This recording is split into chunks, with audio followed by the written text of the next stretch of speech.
we're looking at the impact of AI, and we're looking to see how we can implement it within our workflows.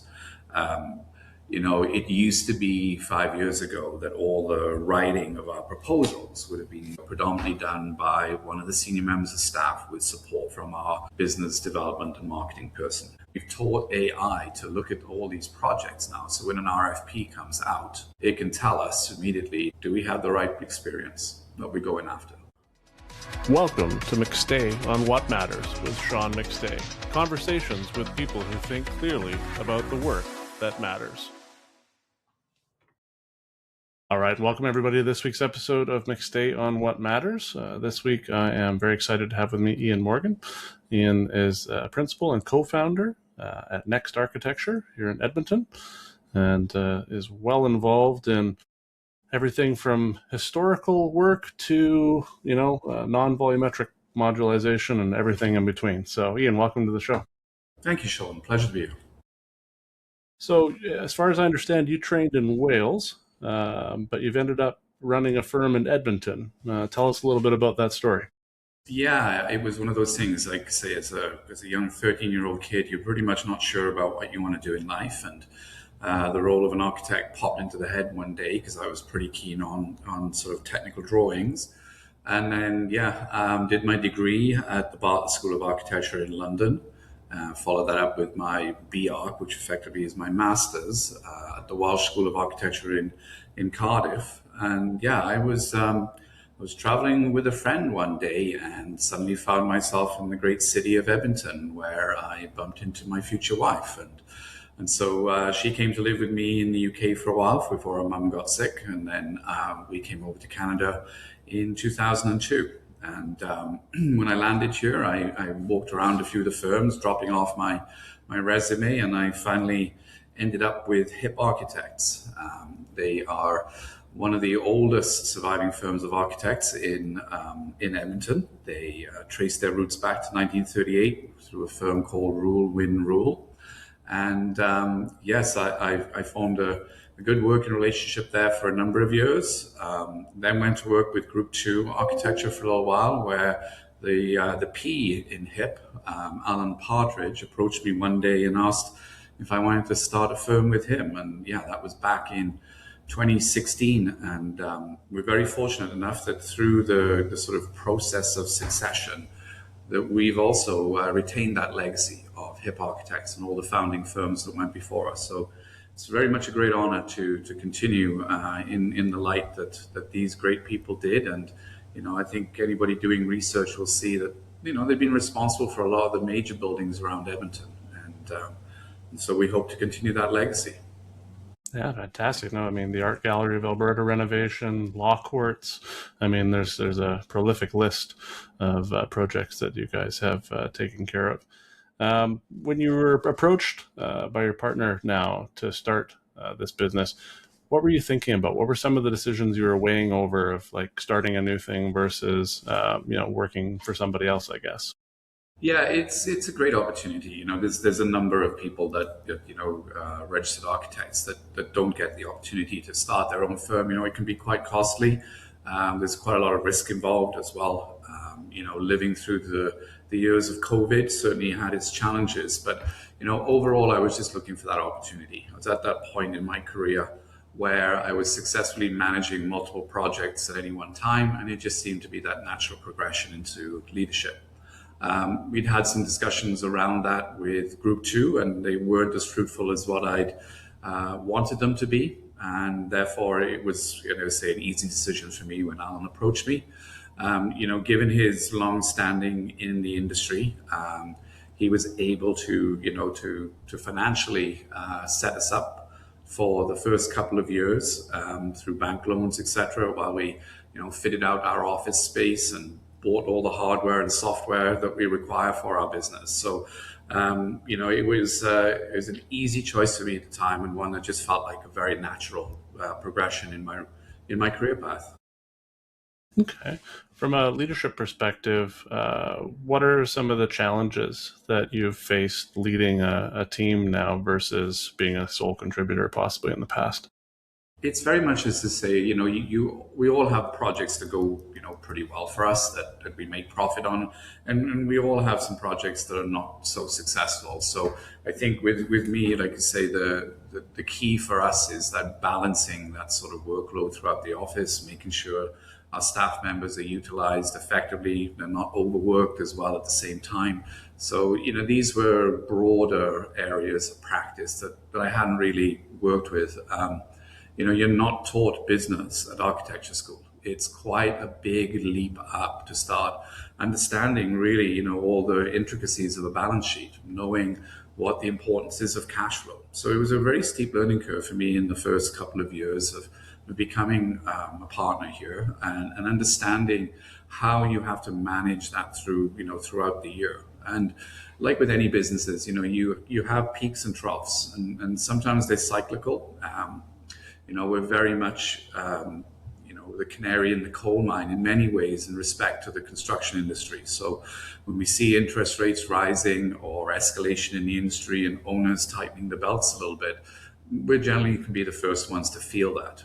And so, you have to take the good with the bad. There are certain months where, you do have sleepless nights worrying about where's your line of credit and are you going to be paid in time, to make payroll. And then there's other months where everything feels like it's really rosy and, things are just ticking along like a very well-oiled Swiss watch that don't need quite as much hands-on.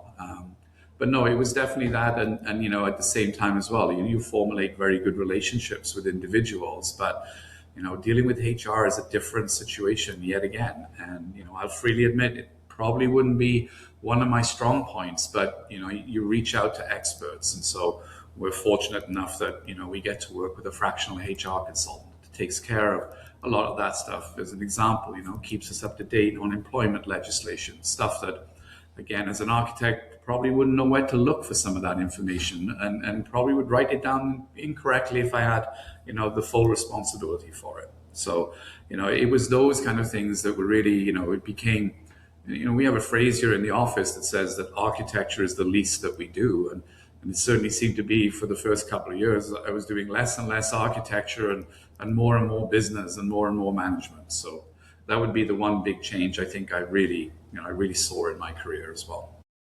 Okay. Digging a little deeper on one of the points that you brought up, you talked about how obviously they're cyclical in nature and, they had some sleepless nights sometimes. It's difficult when the business isn't going as well as you hoped. How, as a leader, do you insulate or how do you work with your staff to make sure that, they're feeling as secure as they can? Yeah, we have a couple of internal forms that we use. One of them is just a very simple one. We note it as the F1, and it basically lists all our booked projects on one side of it, the months of the year at the top, and what our forecasted income is from those projects. And so we look to see, we pretty much can forecast what our expenses are going to be. Like any organization, you'll have certain investments in, for us, it's usually sort of computer hardware or software that catch you off guard. They usually come out of the bank account in January. And so, you dip into the line of credit a little bit, and then you hope that, through the profit you make month over month, you take that off by the middle of June. And from June on, you start making a little money in there. But no, it is very much, as I say, planning tools and forecasting. So not only do we track the actual projects we have booked, we also track the projects that we're chasing, whether that's through a public RFP process, whether it's private RFPs, fee letters, or if we're just aware of projects coming down the pipeline with certain repeat clients that we work with. So we try to have a healthy balance in workload. And when we look at the sort of total forecast income for a month, we do a very simple division by what a full-time employee should be earning for us. And that tells us roughly if we have the right roster or the number of roster. And then we also go out, depending on certain project typologies, maybe we hire an expert in a particular field to come and join us to help us out with that. Okay. So switching gears a little bit, I know you're very into a lot of the modern technological advances that are happening in the architecture world, whether that be BIM, digital fabrication, all these things. But you also, as far as I know, sit on the Historic Resources Review Board. some people might think that those are in conflict with each other, historical renovations and being into the modern construction styles and typology. How do you view them? Oh, I think anytime you have the opportunity to work with, an old building or something like that, for me, it allows you to understand some of the techniques that we used in the past. We laser scan a lot of our historic buildings. Now, this creates point cloud data, which we can bring into our 3D model, and it's incredibly informative. So certain things that your eye doesn't pick up. As an example, we were working on old St. Stephen's College at the University of Alberta. And when we got the laser scan and we looked at certain aspects of it, we could actually tell that the whole parapet was leaning out of the building by about 2 inches. Now, you wouldn't see that, from the naked eye from the ground. This is 4 stories up in the air. So the technology, I think, embeds itself in a lot of what we do. And then we also are involved with building science engineering for some major renovations at the Alberta legislature of the domes. And laser scanning that area then allowed us to provide that point cloud data information to the people that were replicating some of the stonework and the terracotta work, because then it can be used in some of the CNC machinery that they use to formulate and cast and actually cut these elements for us. So yeah, in some ways it might seem like there's a direct dichotomy there in some ways, but say modern tools that we have at our disposal certainly help our workload when it comes to that. With sort of like replicating elements, if you've got a particular profile of a baseboard or something like that, these can be quite difficult for carpenters to recreate. So being able to give them that accurate information makes their life a little easier too. Yeah, that makes a lot of sense, and I agree that using the technology to enhance the historical preservation and renovations that you do has a lot of second and third level benefits for sure. You talked a little bit about building science. Obviously, building science has always been important, but with the new energy codes, new ways of looking at building, it's becoming more so. When you're designing for Edmonton's climate, where does the innovation live when it comes to energy performance versus where do people just talk about it? Yeah, very much so. Air infiltration is one of the key things that we look to do. So using appropriate membranes in our buildings. We're big fans of using what's known as a persist wall system, pressure equalized rain screen. So it kind of like designs itself and builds itself for our climate. Then obviously it's the amount of insulation that you put in the building and the type of insulation, and how well that building is then sealed and ventilated. We have these hermetically sealed boxes so that, we need to bring fresh air into them. So again, what we're seeing a lot of these days is heat recovery systems on that mechanical systems. Everything down these days to sometimes, you recover the heat out of the water that's, flowing through the drains, etc. as well. And I think that technology has played a big part in implementing a lot of this over the last couple of years. We do a lot of energy modeling with our consultant teams, and the sophistication of that software now allows for quite accurate predictive modeling of how buildings are going to theoretically perform. Now, you cannot guard against the fact that somebody will leave their window open in the middle of winter when it's minus 30 outside. But, we're getting a lot better understanding how energy is used. And then right the way through to, LED light fixtures, low flow faucets and stuff like that. It's all designed to really help buildings tread a little lighter on the ground than they would have, traditionally done 20, 30 years ago. We're still seeing, the sort of like the major energy rating systems like the LEED or the Passive House.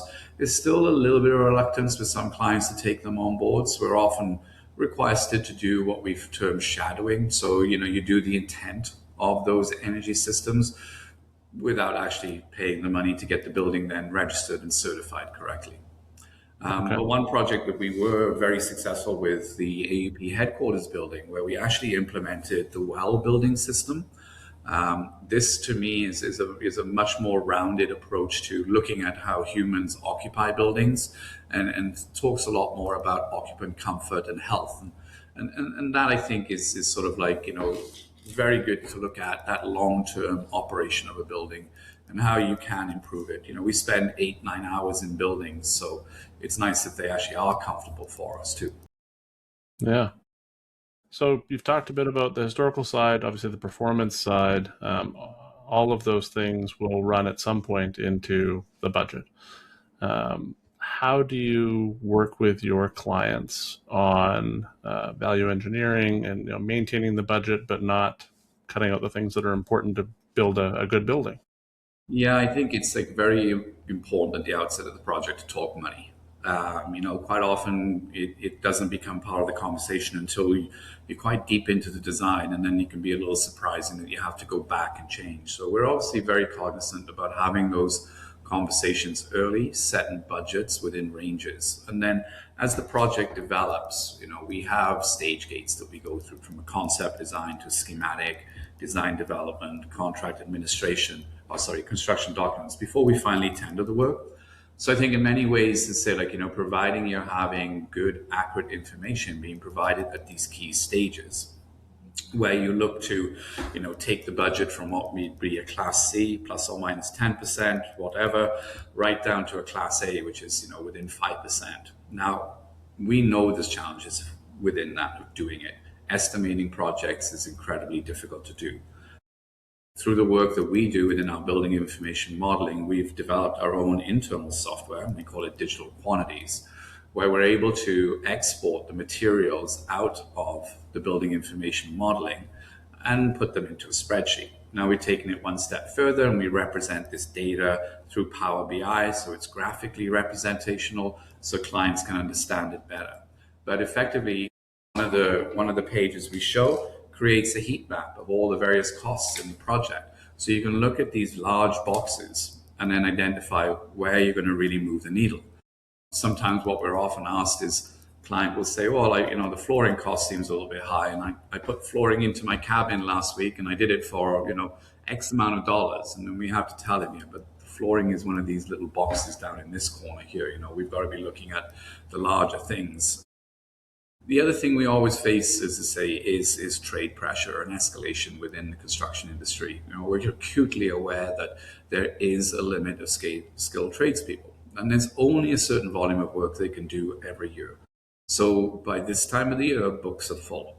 We are seeing prices for certain trades being, 20% higher what they would normally be if you tendered at the start of the year. Now, this can be obviously offsetting for clients, and we often would recommend to certain people, like it's often better just to maybe hold on, tender at certain times of the year, look at the construction schedule to make sure that you're avoiding heating and hoarding of the building during, our winter months if possible.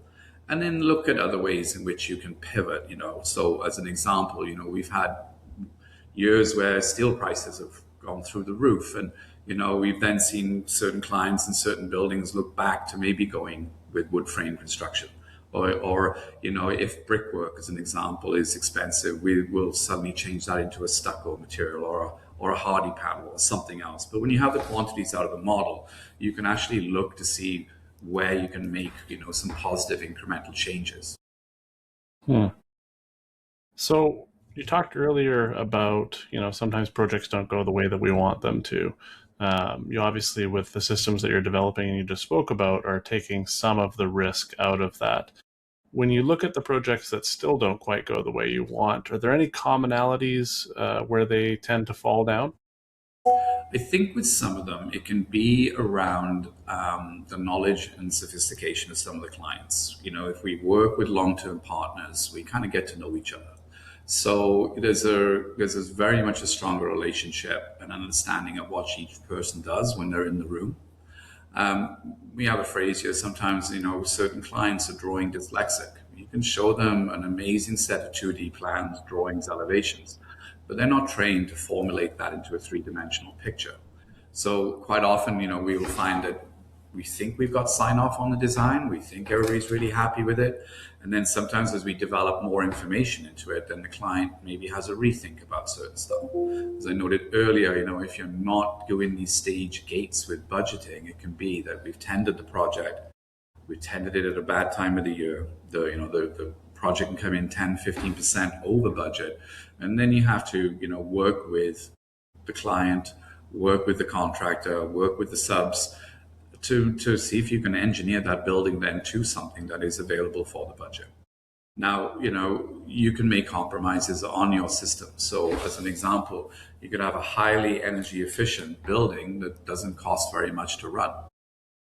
There's a rule, it was out there in our industry that says, for every dollar you spend building a building over the next 20 years, you will spend $5 operating and maintaining it.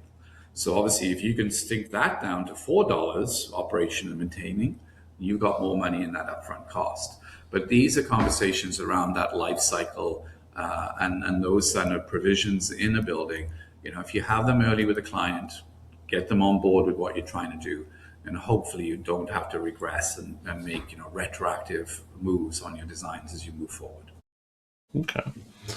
So looking at some of the buildings that you work on, I imagined like it's obviously not all new construction, and it's not all buildings that you just have a nice cordoned off construction site and no one goes in but people working on it. How do you work with some of these buildings that still have to be partially in use or still have to be functional while you're doing some of this work? Yeah, I think one of the biggest challenging projects we've had, most recently was the renovations at the Edmonton law courts. We took on the project.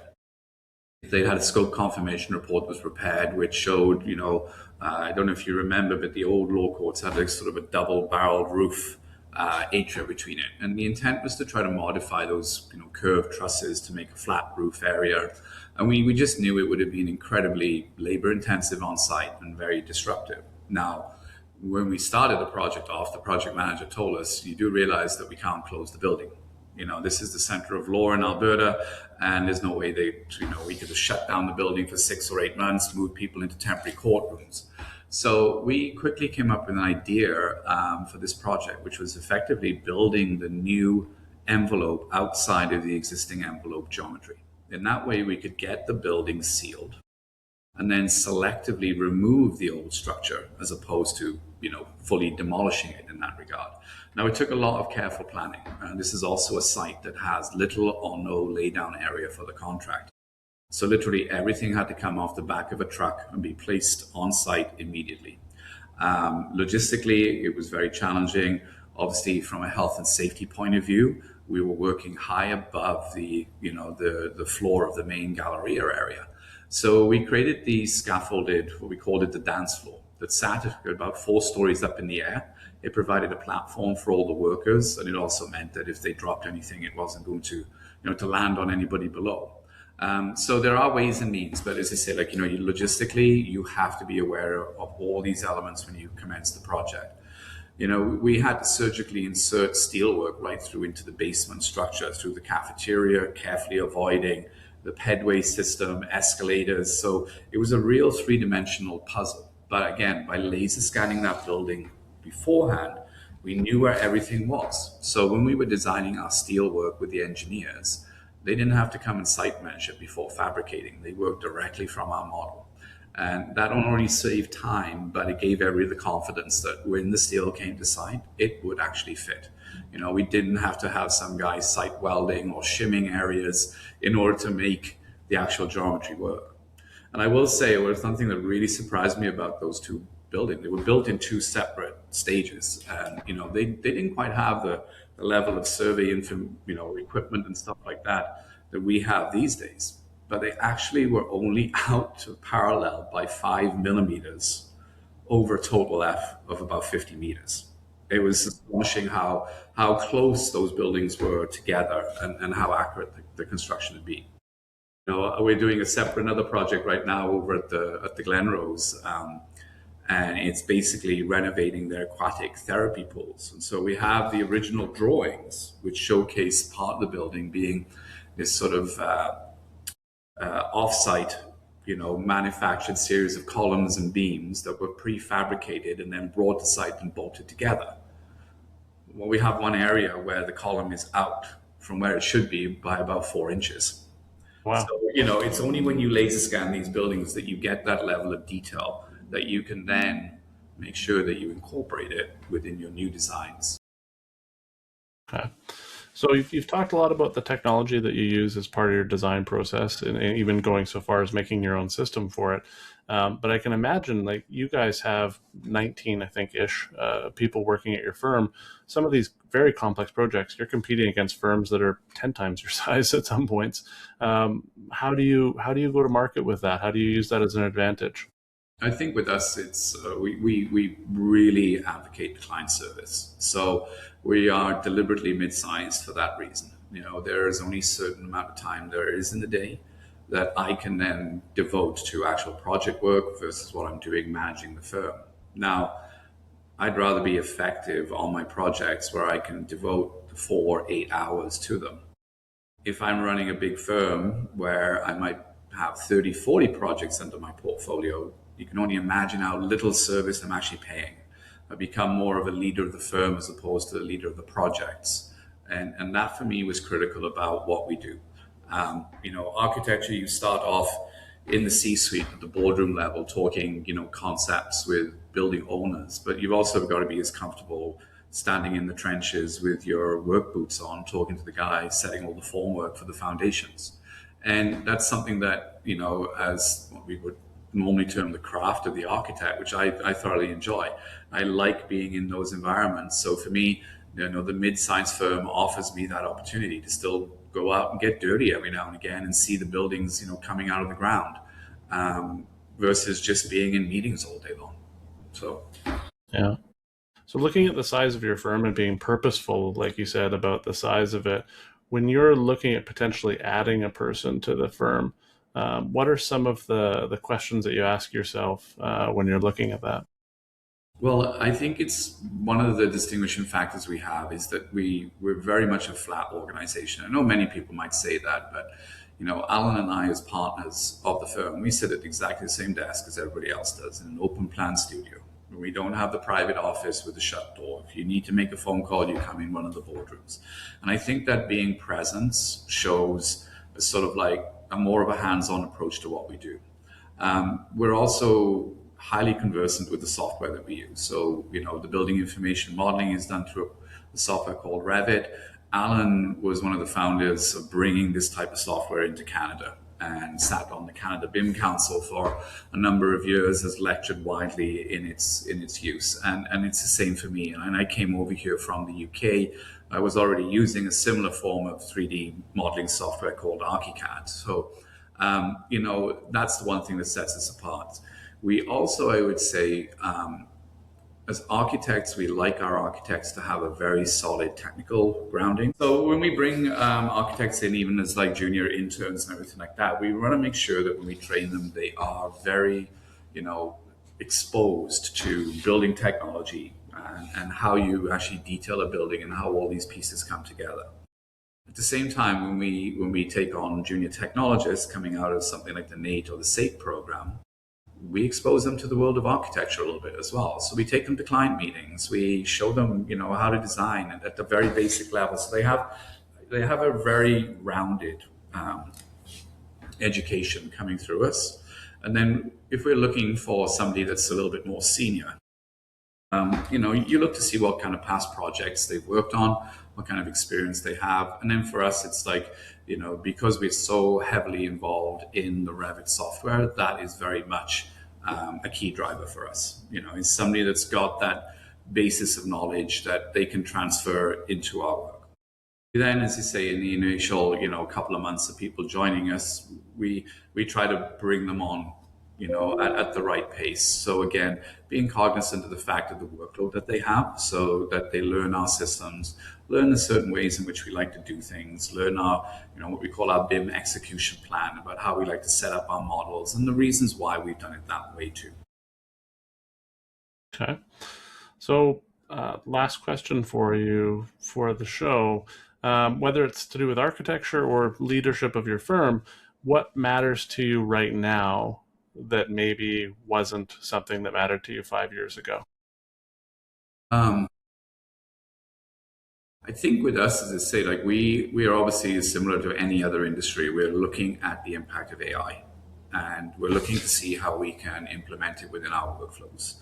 It used to be 5 years ago that all the writing of our proposals would have been, predominantly done by one of the senior members of staff with support from our business development and marketing person. Now we have a lot of data and a lot of information. As an example here, all our project sheets. So all the projects that we've ever done as Next Architecture, and even some of the experience that we've had going back, I'm in the 34th year of my career kind of thing now, and Alan's a little bit more than that too. What we've done is we've taught AI to look at all these projects now. So when an RFP comes out, it can tell us immediately, do we have the right experience that we're going after? We don't have to think about it. It then pulls out the project sheets that we should be supplying as part of our submission process. If there's anything associated with the methodology that they're looking for within the RFP documents, it gives you the pointers that you need to write against, and it'll even help you produce some of that writing. Now, we know the next generations of AI may also infect us as designers. At the moment, we're trialing out certain things on here, and it's not quite perfect, but it's learning, as anybody would. Image generation and rendering. So that's another thing.